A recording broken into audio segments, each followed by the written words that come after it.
안녕하십니까, 이진우입니다. 무려 160여 년 동안 벌어졌던 유럽의 종교전쟁, 십자군 전쟁에 대해서 다들 들어보셨죠? 이 십자군 전쟁의 이면에는 서로 양쪽의 세금 제도의 차이가 또 큰 전황에 영향을 줬다고 하는군요. 오늘 역사 속 경제 이야기 시간에는 십자군 전쟁과 세금에 얽힌 이야기들 들어보겠습니다.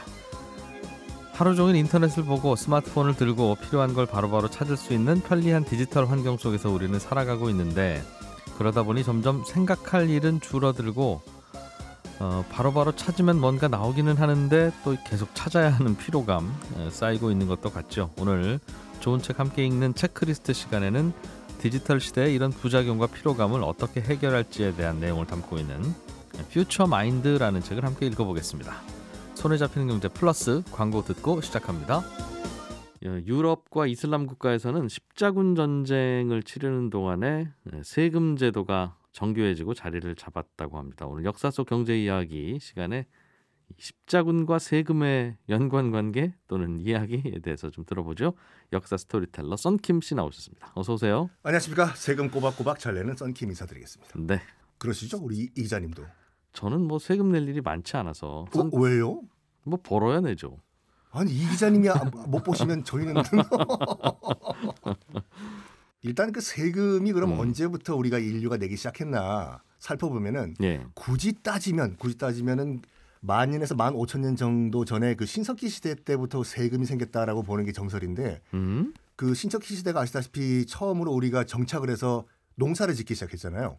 그러다 보니까 농사를 짓는 사람은 방어를 할 수가 없기 때문에 누가 쳐들어올 때 나는 농사를 짓 테니까 너는 대신 농사 짓지 말고 이 마을을 좀 지켜달라.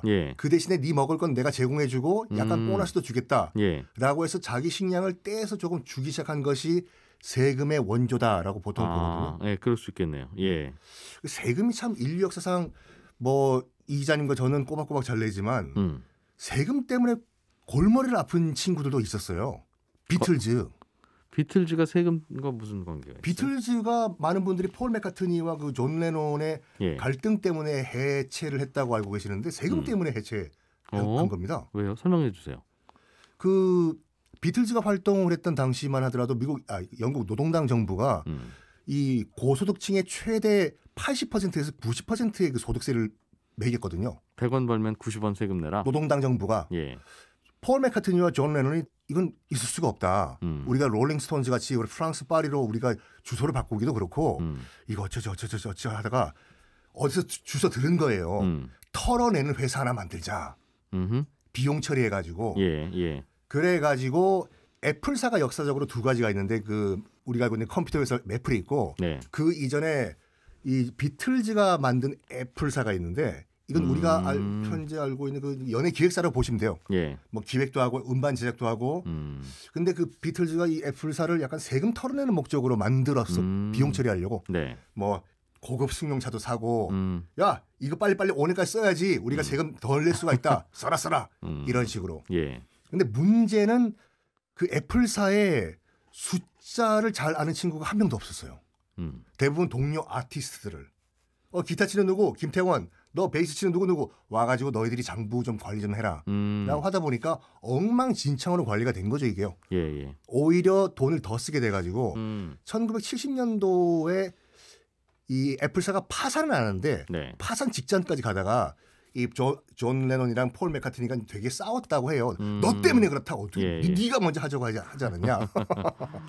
그래가지고 해체를 했다라는 것이 정설이고 존 레논 같은 경우에는 그 폴 맥카트니랑 싸우고 애플사 이제 문 닫고 거의 이제 뉴욕으로 건너갔지 않습니까? 거의 파산 직전이었다고 하죠. 월세를 낼 돈이 없었다고 해요. 존 레논이. 근데 오늘은 아까 말씀드린 같이 이제 십자군 전쟁 얘기를 좀 해야 될 것 같은데 십자군 전쟁은 그 1099년, 그 1099년부터 200년 동안 뭐라고 할까 인류 역사상 가장 오래 끈 전쟁이에요. 얼마나 200년. 200년 동안. 총 8차 원정. 200년 동안 지속이 됐는데 이게 많은 분들이 이제 종교 갈등 때문에 기독교와 이슬람교의 갈등 때문에 시작을 했다라고 알고 계시는데 그게 맞긴 맞거든요. 근데 근본적으로는 이 세금, 텍스 문제 때문에 시작이 됐다. 기원이 일단 십자군 전쟁이 왜 일어났냐 잠깐 설명을 드리면은 이게 1095년도에 로마가 당시에는 동로마랑 서로마랑 갈라져 있던 상태였거든요. 예. 그러니까 동로마가 서로마를 버렸어요. 지금이야 뭐 프랑스나 독일 같은데 농산물도 생산 잘 되고 하지만 당시만 하더라도 허허 벌판이었거든요. 네. 그래서 동로마 제국이 서로마를 과감하게 버려버리고 우리 콘스탄티노플 지금의 터키랑 이스탄불 쪽이죠. 예. 이쪽으로 이사를 가가지고 제국을 반으로 쪼개버리자. 동로마, 서로마. 네. 그리고 서로마를 버려버렸거든요. 그래가지고 이 버림받은 서로마는 우린 뭐냐? 앞으로 어떻게 먹고 살란 말이냐? 알아서 잘 살란 말이야. 해서 네. 이 버림받은 서로마는 로마 제국의 컨트롤에서 벗어나가지고 교황이 영향력을 행사하게 됐어요. 예. 동로마 제국은 제국의 형태를 그대로 유지를 하고 그러니까 동로마 제국은 황제가 있고 서로마 제국은 국가로서의 이 틀도 갖추지 못한 채 교황이 다스리는 네. 상태였는데요. 예. 어느 날 갑자기 이제 1099년도에 저쪽에서 갑자기 이슬람 교도들이 쳐들어와 가지고 동로마 제국의 반을 점령을 해버린 거예요. 우리 어떡하냐? 야, 군사력이 상당히 장난이 안 돼서 이슬람 교도 저쪽 어떡하지? 하다가 사이는 지금 별로 안 좋지만 서로마에 있는 황제한테 SOS 한번 때려보자. 예. 그 당시 동로마 제국은 정교를 믿고 있었거든요. 올드닥스, 그리스 정교. 야, 우린 그리스 정교고 서로마는 카톨릭이지만 같은 기독교 뿌리 아니냐? 한번 SOS를 서로마 제국에 있는 황제한테 쳐보자. 뚜뚜뚜뚜뚜뚜뚜뚜뚜 전화 걸어봐. 예. 교황님 오랜만인데 사실 우리가 지금 이슬람교라고 했냐? 침공을 받고 있는데 같은 기독교들끼리 좀 도와주시면 안 되겠냐고. 네. 파병 좀 해주십시오. 여기서 그 서로마에 있던 그 교황이 어떤 판단을 내렸냐면 그래 내가 이 모든 기독교와 카톨릭의 수장이 되는 게 꿈인데 저쪽에 그리스 정교가 따로 떨어지는 게 마음에 안 들어. 이 기회에 내가 동로마 제국을 도와주고 그리스 정교도 내 발밑에 둬야 되겠다 하면서 오케이 그러면 우리가 서로마에서 파병해 줄게 네. 해서 서로마에서 기사단들이 1099년에 넘어가요. 지금의 터키 지방으로. 예. 그게 십자군 전쟁의 시작인데 근데 문제는 그러면 갑자기 이슬람교란 게 짠 생긴 다음에 그래도 로마 제국인데 동로마의 반이나 점령할 수 있었냐? 이게 어떻게 가능한 건가? 세금 때문에. 세금을 어떻게 썼는데요?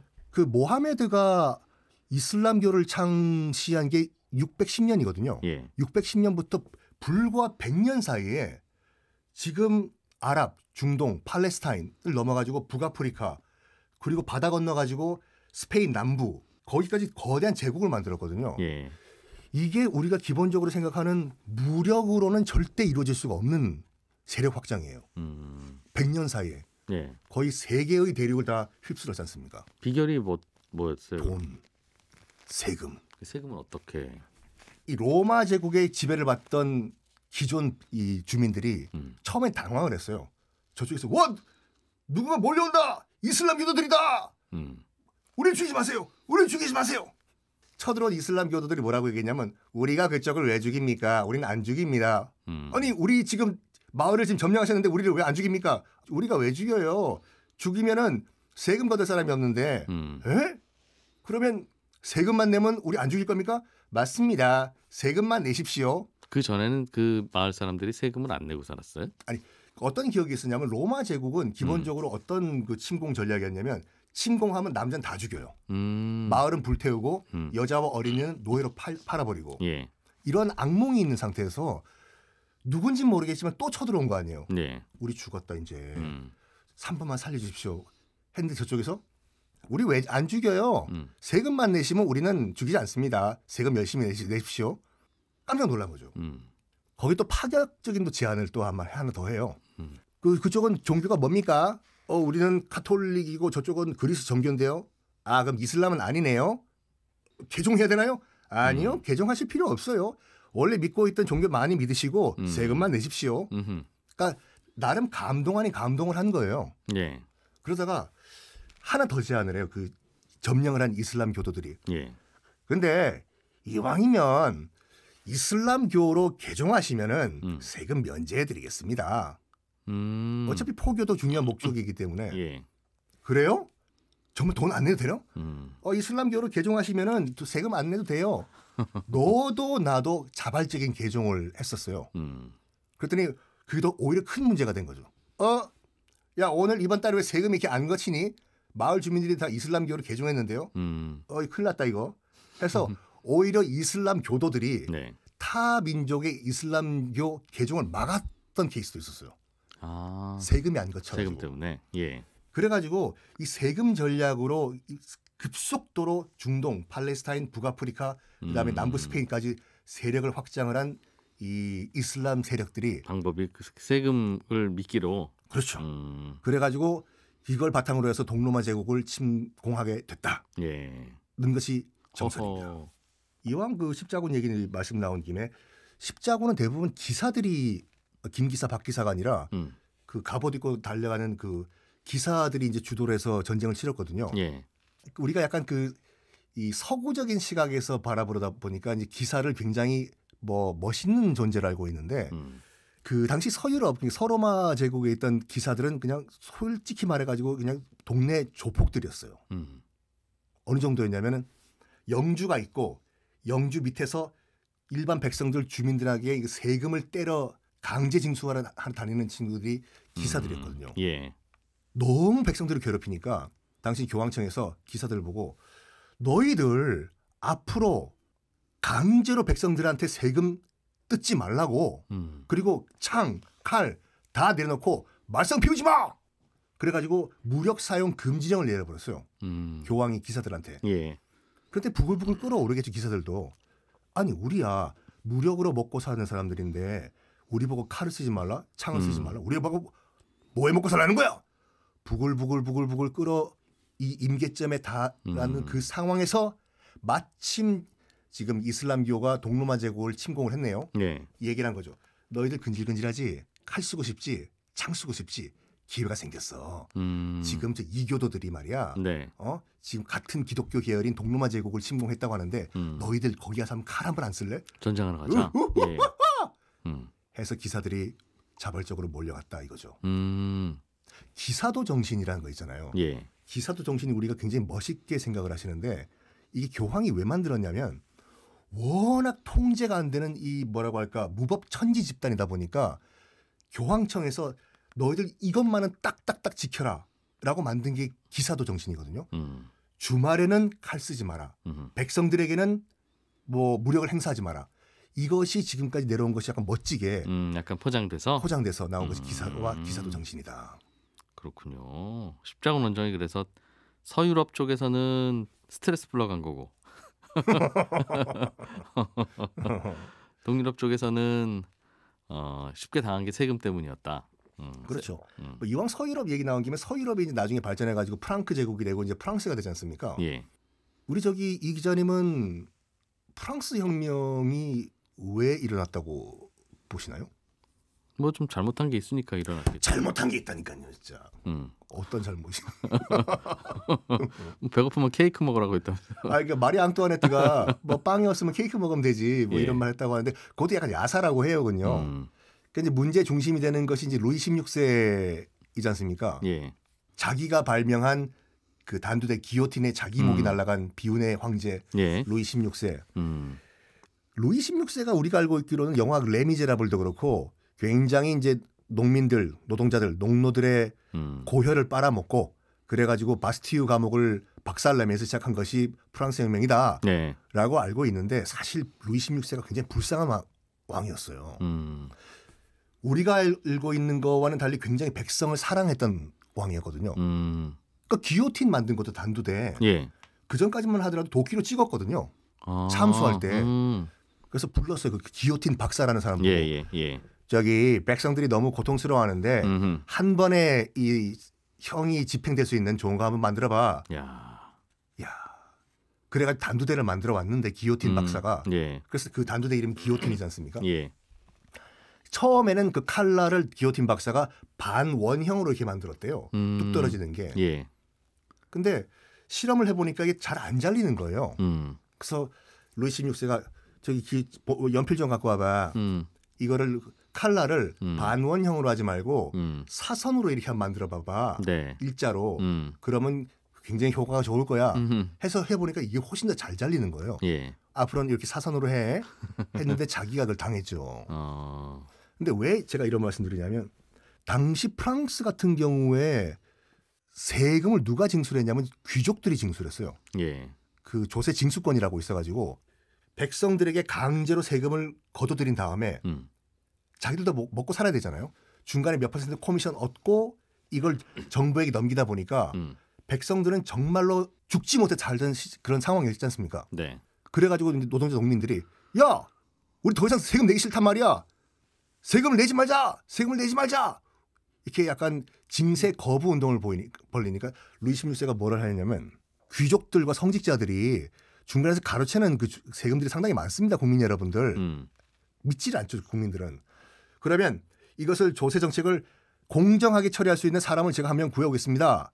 라고 하면서 자크 네케르라고 해서 예. 스위스 은행가 한 명 데려와요. 누가요? 누가 데리고 루이 온 거예요? 16세가.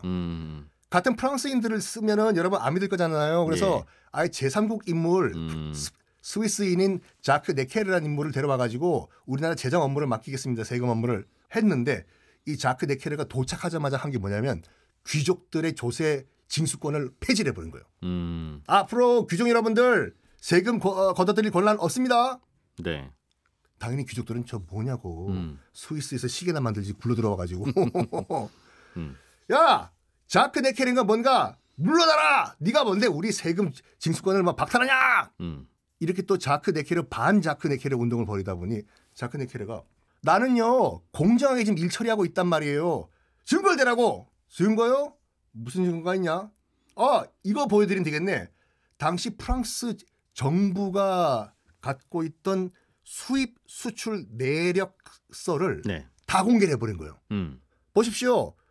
나는 이렇게 철저하게 객관적으로 지금 돈 관리를 하고 있습니다.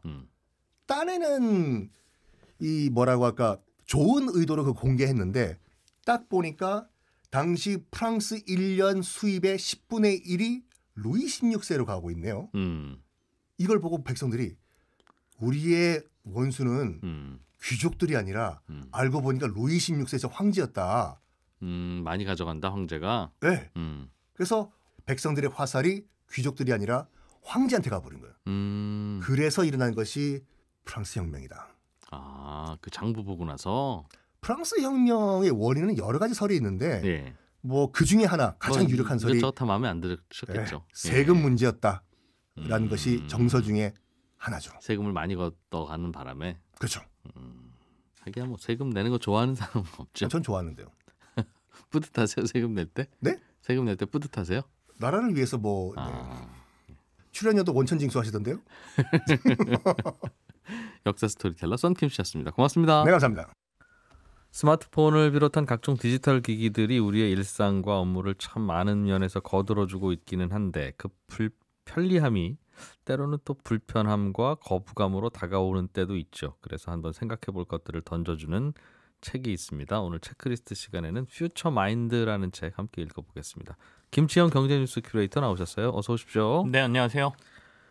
퓨처 마인드. 네. 어떤 책입니까? 이 책을 제가 한 5, 6년 전에 그 국내 상장사 IT 대표한테 설 선물로 받았어요. 좀 나온 지 좀 된 책이긴 네, 좀 하군요. 나오긴 됐습니다. 예. 근데 그때 IT 대표가 선물을 하니까 퓨처 마인드, 미래의 어떤 이 IT 기술의 변화나 뭐 이런 것들을 보여주는 책인가 보다라고 처음에 생각을 하고 막상 책을 읽어보니까 뭐 한마디로 정리하면 야 IT 기기 좀 그만 쓰고 좀 떨어져 있어라. 이런 내용이 여기에 들어있더라고요. 그래서 야 이거 좀 아이러니한데라는 생각으로 읽었던 책인데요. 그러니까, 이분도 다 안 읽어보고 선물하신 거 아닌가 모르겠네요. 뭐 그렇진 않으신 것 같고요. 그러니까 우리가 이제 손에서 지금 말씀하신 것처럼 스마트폰 또는 PC가 떼어지질 않는 삶을 살고 있잖아요. 그렇죠. 이런 삶에서 우리가 고민해야 될 포인트들 이런 것들을 좀 수면 위로 끌어올리는 책이고 이 작가가 리처드 왓슨이라고 세계 3대 미래학자로 꼽히는 분입니다. 저희가 이제 뭐 미래학자 그럼 제일 잘하는 사람이 엘빈 토플러라는 분 있고 그리고 다니엘 핑크라는 분도 있거든요. 그래서 최근에는 또 인공지능 시대가 두려운 사람들에게라는 책을 써서 또 좀 이슈가 되긴 했던데 그러면 이 사회에서 우리는 어떻게 살아야 좀 더 현명하게 그리고 더 좋은 생각들을 하면서 살 수 있을까 뭐 이런 내용들이 이 책에는 들어있습니다. 그렇군요. 예. 같이 한번 읽어볼까요? 그러면. 네네. 네. 일단 많은 분들이 디지털 기기들이 늘어나면서 생활이 참 편리해지고 좋은데 뭐가 문제라는 거야 이런 네. 생각들을 좀 많이 하실 것 같은데요. 이 작가는 이 책에서 얘기하는 것 중에 가장 지적을 하고 있는 게 네. 너무 많은 정보량 그리고 너무 쉽게 찾을 수 있는 지식의 문제를 좀 지적을 하고 있습니다. 예. 이게 뭐가 문제가 되지? 라고 생각을 하신다면 이 책에서는 표현을 디지털 폭식의 시대라는 표현까지도 사용을 하는데요. 넘쳐나는 정보는 결국엔 사람들의 관심을 좀 분산시키게 되고 집중력을 도리어 떨어뜨린다는 거예요. 더불어서 이른바 알고리즘이라고 하는 것들의 도움으로 임의로 처리된 정보들을 접하게 되면서 오류가 더 늘어난다는 것이거든요. 그러니까 이미 내가 좀 검색해보고 이런 것들에 관심이 있다 그러면 알아서 그런 정보만 저희들한테 보여주는 현상들. 내가 관심 있어 할 만한 것들만 보여주고 있다 지금. 네네. 그러다 보니 점점 더 빠져들고 네. 주변을 돌아봐도 다 내가 재밌어하는 것뿐이니까. 그렇죠. 그러다 보면 도리어 깊이 있는 것보다는 피상적으로 알게 되는 현상들이 좀 나타나는 거고 그리고 또 저희들이 디지털로 더 연결되고 더 협력적으로 우리가 살고 있다 이렇게 느끼는 것 같지만 도리어 실생활에서 보면 불안과 고립이 늘어나고 있다라고 지적을 하거든요. 네. 한번 생각해 보면 이건 디지털 기기라고 얘기하기는 좀 그렇지만 노래방이 생기고 나서 우리는 노래 가사를 못 외우죠. 그죠? 가면 네. 자막에 뜨니까. 그리고 손에 핸드폰이 들리고 특히 스마트폰이 들리고 난 다음부터는 심지어 가족의 전화번호도 제가 잘 못 외웁니다. 이건 저만의 사례일 수도 있는데요. 아니에요. 원래 가족이랑 통화할 일은 적어요. 예전에 저희 어머님, 아버님 세대에는 보통 머릿속에 한 100개 정도의 전화번호 아마 저장하고 계셨을 걸로 기억이 되는데 예. 그리고 SNS에서 수백 명, 많게는 우리 이진우 기자님 같은 경우는 수만 명의 이 패친들 또는 팔로워들이 있을 텐데 당장 옆집에 누가 사는지 우리는 모르고 살죠. 그러니까 이런 걸 보면 도리어 불안과 고립이 더 늘어났다 이런 얘기가 되겠고요. 네. 그래서 몇 번만으로 쉽게 클릭하면서 얻을 수 있는 지식들은 약간 피상적인 이해를 낳고 정보의 습득력과 검색 능력이 매우 중요해진 사회에 살다 보니까 속도에 대한 집착이 결국에는 실수를 더 양산하고 있다. 더불어 깊은 사고를 할 마음도 시간도 없게 만들고 있는 사회에 우리는 살고 있다. 이렇게 얘기합니다. 뭔가 깊게 천착해서 좀 고민을 해보려면 네네. 시간과 분위기가 주어져야 되는데 정보가 워낙 많다 보니 우리의 여유 시간을 다 그냥 그 정보를 습득하고 잠깐 들여다보고 하는 곳으로 다 쓰다 보니까 뭔가 깊이가 없어진다는 그런 이야기인 것 같습니다. 네, 맞습니다. 그러니까 저자가 여기서 가장 우려하는 것 중에 하나가 깊이 있는 생각이 사라지는 것. 이걸 굉장히 우려하고 있거든요. 예. 그러니까 앞에서도 디지털된 사회에서는 깊은 사고를 할 때 마음도 시간도 없어진다 이런 말씀을 제가 드렸는데 어떤 한 가지에 대해서 깊게 사고하는 것, 그러니까 다양한 것들과 연관지어서 생각해보고 또 이런 활동을 통해서 우리는 창조적이고 창의적인 생각들을 해내게 되는데 이런 것들이 점차 사라지고 디지털 세상에서는 이런 현상들이 더 강해지고 빨라진다는 것이죠. 그래서 결국 더 이상의 혁신이 없는 사회를 이 디지털 사회가 만들 수도 있다라는 우려를 좀 하고 있는데요. 그러면서 이제 나름의 이제 그 근거들을 대기 시작하는데 네. 우리 두뇌 활동과 관련된 여러 근거를 들기도 하고요. 실제 사례를 얘기하면서 이 디지털 사회에서 이런 창의적 사고와 깊이 있는 사고가 힘든 이유 이것도 얘기하고 예. 그렇다면 우리는 이 창의적 생각들을 해낼 수 있으려면 어떻게 해야 되는지에 대한 방법론도 조금 이 책에서는 얘기를 하고 있습니다. 야, 이게 이 정보 검색이 쉬워지는 세상이 오면 네. 뭔가 깊이 있는 사고를 해보고 싶은 분들은 정보 찾기가 쉬워지죠. 그렇죠. 굳이 네. 도서관에 안 가도 되고 그럼요. 굳이 현명한 사람을 찾으러 가지 않아도 되고 네. 깊이 있는 사고에 도움이 될 것 같기도 하고 그러다 보니까 말씀하신 대로 뭔가 깊이 있는 사고를 할 시간 자체는 많이 빼어서 가는 것 같고 네.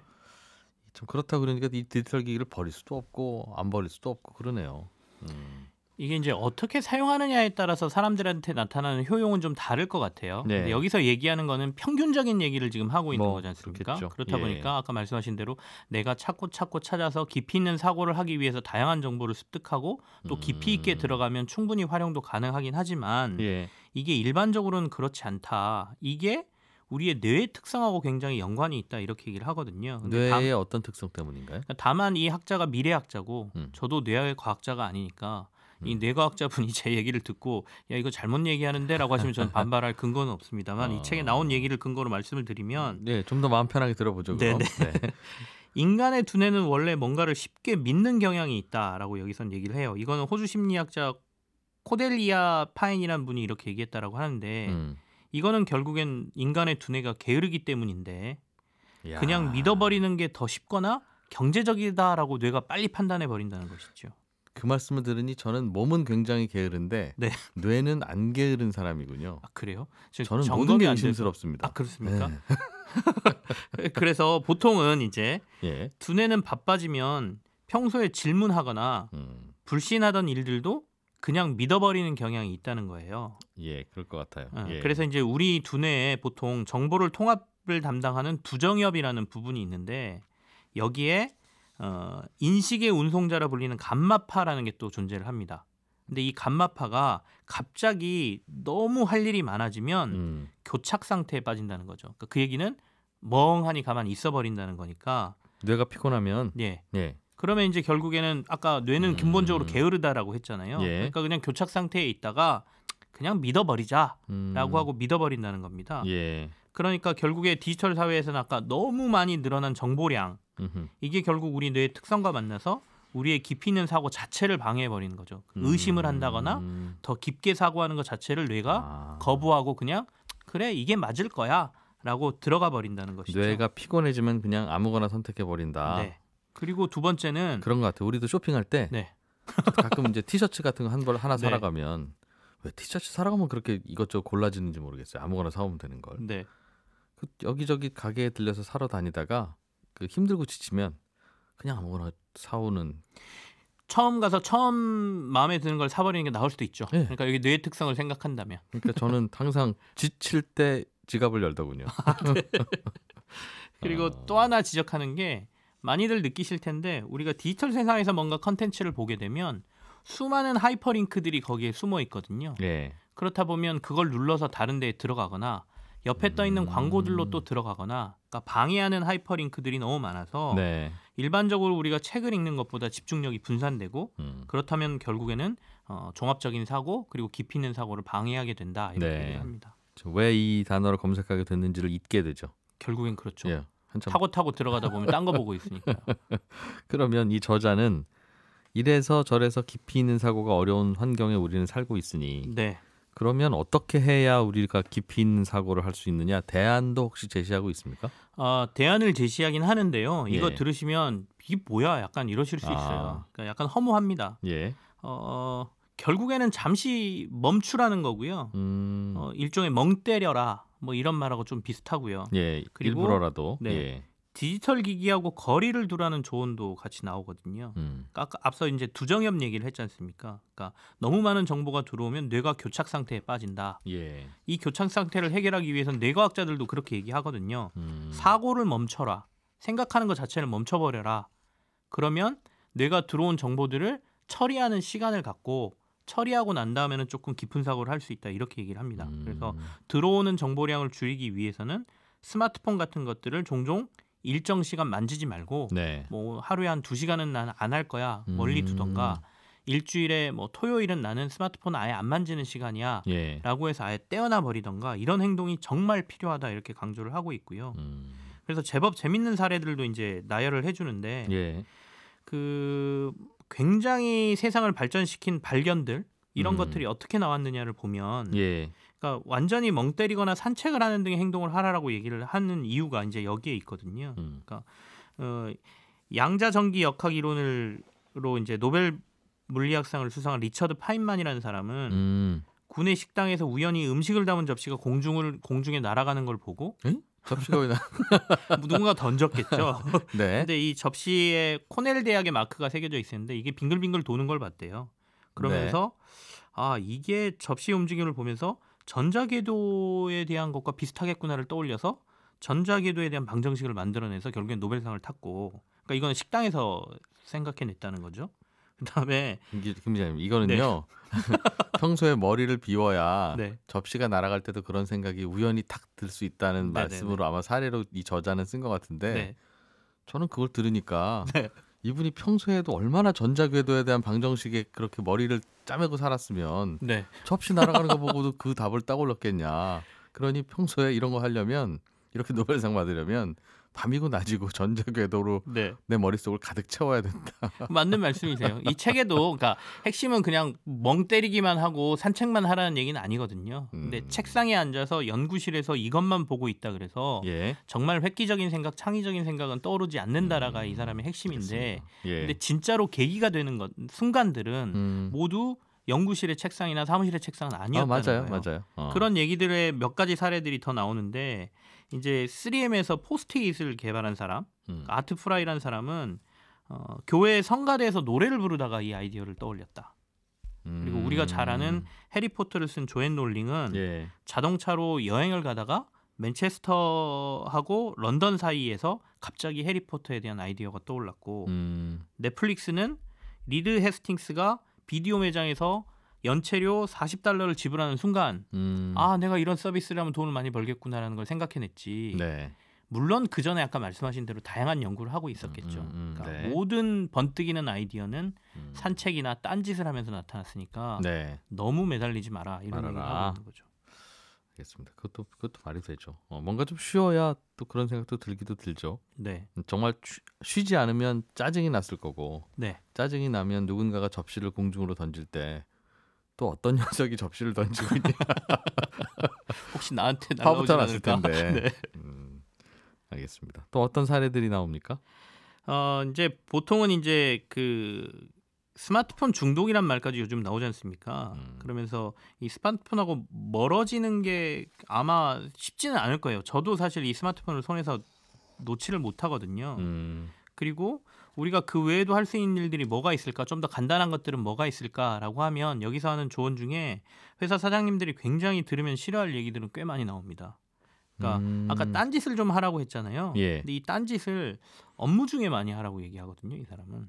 그러니까 뭐 새로운 생각이라는 건 없고 예. 아까 말씀하신 것처럼 기존에 내가 했던 경험들 그다음에 내가 꾸준히 생각했던 것들이 어느 순간에 뇌 속에서 결합되면서 결합된 새로운 아이디어들이 나오는 거지 정말 새로운 생각이라는 건 존재하지 않으니 그것들이 결합할 수 있는 시간들을 만들어줘야 되는데 네. 그거는 이런 딴짓을 하는 순간 뭔가 멍 때리는 순간에 나오기 때문에 예. 회사에서도 이런 일들을 적극적으로 권하고 좀 많이 해야 된다라는 거예요. 그런데 충분히 딴짓은 하고 있지 않을까요, 우리가? 그 딴짓을 전혀 안 하는 분이라면 네. 딴짓을 좀 해야 된다. 원래 좋은 아이디어는 이렇게 딴짓하는 과정에서 네. 머릿속에 있던 A 아이디어와 B 아이디어가 우연히 엉키고 결합돼서 네. 새로운 C가 나오는 거다. 네. 인데 근데 알겠습니다. 대부분 딴짓을 요즘은 딴짓도 디지털 기기로 하죠. 회사에서 자기 핸드폰을 하거나 게임을 하거나 또는 PC를 그렇죠. 몰래 켜놓고 딴 걸 하거나 뭐 이런 것들을 많이 하지 않습니까? 근데 이 딴짓도 디지털 기기와는 최대한 멀어지고 진짜로 산책을 하든지 아니면 회사에서도 그 얘기를 하거든요. 그러니까 사무실에 앉아서 어떤 아이디어를 내기 위해서 같은 부서의 사람들이 모여서 회의를 해봐야 똑같은 얘기밖에 안 나온다. 네. 이거는 절대 해서는 안 되는 회의고 차라리 전혀 관련이 없는 다른 부서 사람들을 모아놓고 얘기를 할 때 창조적인 생각, 새로운 생각, 당신들이 생각하지 못했던 생각은 거기서 나올 거다. 그러니 네. 쉴 때도 탕비실 같은데 저희가 이제 커피 머신 같은 거 있는데 가서 다른 부서 같은 부서 사람들끼리 얘기하지 말고 진짜 처음 보는 사람한테 가서 인사도 하고 말도 걸고 우리가 이런 고민하고 있는데 어떻게 생각해? 난데없는 질문도 던져보고 하는 과정에서 예. 정말 정말 재밌는 아이디어가 떠오를 거라는 것이고요. 그러면서 하는 얘기가 많은 CEO들이 최근에 회사에 커피 머신을 들여주고 직원들의 복지를 높여준다 그러고 네. 그다음에 시간을 절약해 준다라고 하지만 정말 좋은 거는 직원들이 밖으로 산책하면서 밖에 있는 커피숍에 가서 진짜 다른 사람을 만나는 게 도리어 창조적인 아이디어를 만들어낼 수도 있다. 밖으로 나가라. 사장님들 싫어하시겠죠. 그렇죠. 사장님들 커피 머신 갖다 놓는 이유가 네. 직원들에게 커피를 자주 주기 위해서가 아니에요. 그렇죠. 나가지 말고 안에서 일하라는 그럼요. 거잖아요. 그럼요. 네. 그리고 또 뭐 낮잠도 잘하고 얘기하니까요. 그러니까 사무실에 엎드려서 회사에서 제일 싫어하는 행동 중에 몇 가지. 네. 1, 2순위가 아마 멍 때리는 거 그리고 졸고 있는 것일 것이다. 네. 근데 어쩌면 창의적인 생각을 하기 위해서는 그게 가장 필요할지도 모른다라고 얘기하기도 합니다. 네. 재밌는 사례가 또 들어있으면 좀 얘기해 주십시오. 재밌을 것 같은데요. 뭐 그 디지털 사회 폐해에 대해서도 조금 지적을 하기는 해요. 근데 조금 새롭고 섬뜩하다는 생각이 들었던 이제 이분의 미래에 대한 예측 중에 하나가 정신의 프라이버시라는 용어를 나중에 사용을 하거든요. 이 책에서. 근데 지금 저희가 그 스마트폰을 사용할 때 이렇게 길거리를 가다 보면 온갖 광고, 스팸 같은 것들이 푸시성으로 이렇게 들어오지 않습니까? 근데 미래가 되면 멀지 않은 미래에는 이게 스마트폰을 통하지 않고 그냥 우리 머릿속으로 바로 이런 메시지들이 들어올 수도 있는 사회가 올 것이다라고 얘기를 합니다. 근데 실제로 이런 기술은 이미 개발돼 있다라고 얘기를 하거든요. 누가 내 머리에 어떤 메시지를 나의 허락도 없이 집어넣는다고요? 예, 그러니까 귓속으로 그냥 소리가 들어오는 거죠. 그러니까 이미 기술적으로는 위치 정보 기술하고 RFID 같은 기술을 활용해서 가청 유효거리 안에 사람이 있다라고 하면 내 귓속에 특정 메시지가 들리는 소리를 전달할 수 있는 기술은 개발돼 있다라는 거예요. 그러니까 예를 들면 이런 겁니다. 저녁에 퇴근을 조금 늦게 해서 굉장히 배고픈데 제가 막 이렇게 걸어가고 있으면 주변에 있는 식당에서 이거 드셔보시면 어때요? 이거 맛있습니다라는 광고가 제 귓속으로 그냥 들리는 거예요. 아, 전단지 대신에 내가 배고플 때만 특히 지금은 저희가 그 광고를 허락하면 이 스마트폰에 푸시가 오잖아요. 그렇죠. 이 주변에 있는 쿠폰이 있습니다. 뭐 이런 게 들어오지 않습니까? 지금 세일하고 있으니 뭐 중국 음식을 드시러 오세요. 이런 게 머릿속으로 그냥 들어올 수 있다는 거죠. 내가 배고플 때만. 나의 생체 정보를 공개하는 게 동의가 되면 그렇겠네요, 정말. 그래서 이거는 기술은 개발돼 있는데 단지 시행만 안 됐을 뿐이지 언젠가는 이런 시기가 올 거고 여기서 한 발 더 나가면 제가 머릿속에 생각하고 있는 아이디어마저도 지금 저희가 빅데이터라 그래서 많은 그 빅테크 업체들이 제가 글을 쓰는 것들, 말하는 것들 이런 것들 정보를 모아서 광고성으로 활용을 하면서 돈을 번지 않습니까? 근데 이제 머릿속에 떠올리는 아이디어마저도 가져가는 세상이 올 것이다. 그러면 이 아이디어의 소유권이 누구한테 있느냐에 대한 문제가 생길 거고 이걸 프라이버시 문제로 봐야 되느냐. 그다음에 그 아이디어가 약간은 비사회적이고 비도덕적인 아이디어가 나왔을 때 이 사람을 처벌할 수 있느냐의 문제도 미래에는 고민하는 시대가 올 것이다. 근데 영화 떠올리시면은요. 저희가 예전에 마이너리티 리포트라는 영화가 있었어요. 기억하시는 분들 계실지 모르겠는데 탐 크루즈가 나오고 범죄를 떠올리고 계획하는 순간 그거를 범죄 예방팀에서 그걸 알아내고 미리 와서 범죄가 일어나기 전에 그 사람을 구속합니다. 생각을 읽어서? 범죄는 이루어지지 않았죠. 근데 그런 영화가 있었거든요. 근데 그런 실제 사회가 미래에 일어날 수도 있다. 이런 얘기를 여기서 하는데 이 가능 여부를 떠나서 약간 썸뜩하기도 하고 진짜 그런 일이 있을까라는 생각을 하게 되죠. 저도 비슷한 책에서 읽은 기록 비슷한 게 있는데 책상과 자동차 안이 지저분한 사람일수록 창의적이다. 여기도 그 얘기 나옵니다. 내 얘기다. 감사합니다. 미국의 사례가 하나 나오는데 연구원 한 명이 책상을 굉장히 지저분해 놓기로 유명했는데 이 사람이 우연히 책상 위에 있는 편지 2통을 전혀 연관 없는 편지를 읽어보다가 이거 2개 연결하면 괜찮겠네라고 해서 연구 개발해서 노벨상을 받았다는 얘기가 나오죠. 그게 정리가 제대로 됐으면 너무 정리하지 마라. 김치영 경제뉴스 큐레이터였습니다. 고맙습니다. 네, 감사합니다. 네, 오늘 점심시간에는 이것저것 디지털 기기 보지 마시고 머리를 좀 비우시고 산책도 하시고 온도도 조금 높아진다고 하니까요. 그런 시간 가지시면 좋겠습니다. 저는 내일 아침 8시 30분에 다시 찾아와서 인사드리겠습니다. 이진우였습니다. 고맙습니다.